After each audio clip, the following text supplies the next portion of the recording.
ব্যবস্থা করেছেন। আজকে এই খাদ্য সামগ্রী বিতরণ অনুষ্ঠানে আমাদের মাঝে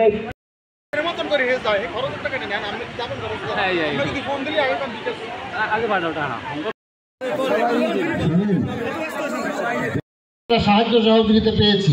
এবার আমাদের ক্ষতি হয়েছে নীরবে, যেটা বিশ্ববাসী অতটা উপলব্ধি করতে পারবে না, কিন্তু আমি মনে করি সিডারের চেয়েও সমস্ত কিছু ক্ষতি করেছে। দোকানদারদের দোকানের মধ্যে পানি ঢুকে দোকানের মালামাল নষ্ট করে দিয়ে গেছে, তাই না? তো যাই হোক, এই ক্ষতি পুষিয়ে ওঠা বহু জায়গায় আছে। তো যাই হোক, আমি আমার এখানে নেতৃবৃন্দ সকলকে আহ্বান জানাবো, নিজের আগলে রাখতে চান সেইটা যেন থাকে, এবং তিনি যেন এই যে বন্যায় যে ক্ষতি হয়েছে সেটি যেন কাটিয়ে ওঠার তৌফিক আল্লাহ তাকে দান করেন, আমাদেরকে দান করেন। এই দোয়া চেয়ে আপনাদেরকে আর কষ্ট না দিয়ে আমরা তাদের ঘর পূর্ণ নির্মাণের জন্য ব্যবস্থা করে দেবো।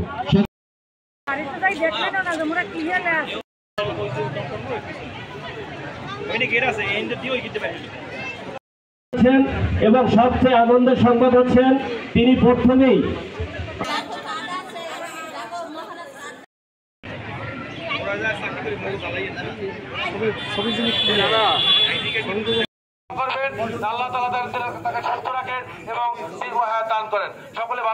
আমরা আসলে খুব ভাগ্যবান এই উদ্দেশ্যে ঘূর্ণিঝড় একজন ব্যক্তি সবচেয়ে বেশি চিন্তা করছেন, তিনি আমাদের তহবিলের পাশাপাশি আমাদের এই কাউখালীর এই মেহনতি কষ্টে নিপীড়িত এবং কষ্টে জর্জরিত মানুষদের পাশে স্যার আপনি ম্যাক্সিমামের ঘরেই তো পানি উঠছিল। আল্লাহ আমাদের রহমত করছে। উত্তরাঞ্চলে আমরা ইউনো সাহেবদের সাথে কথা বলে যে সমস্ত স্কুল মাদ্রাসা কলেজের ক্ষতিগ্রস্ত হয়েছে তালিকা নিয়েছি, আমরা ইতিমধ্যে সেটি শিক্ষা অধিদপ্তরে পাঠিয়েছি এবং চিফ ইঞ্জিনিয়ারের সাথে আমি কথা বলেছি। তো যাই হোক, সর্বদিকে আমরা ত্রাণ মন্ত্রীকে আমরা ডিউ দিয়েছি। ত্রাণের 3টি আসনের মধ্যে সর্বোচ্চ বরাদ্দ ইনশাল্লাহ পিরিজপুর 2 আসনে। কতদূর সব পারছে আমি জানি না, আমরা এর ভিতরে দেখা গেছে যদি আমরা কাউখালী উপজেলাবাসীর পক্ষ থেকে এমপি মহোদয়কে ধন্যবাদ জানাই এবং তার ব্যক্তিগত উপহারে তিনি বন্টন করেছেন।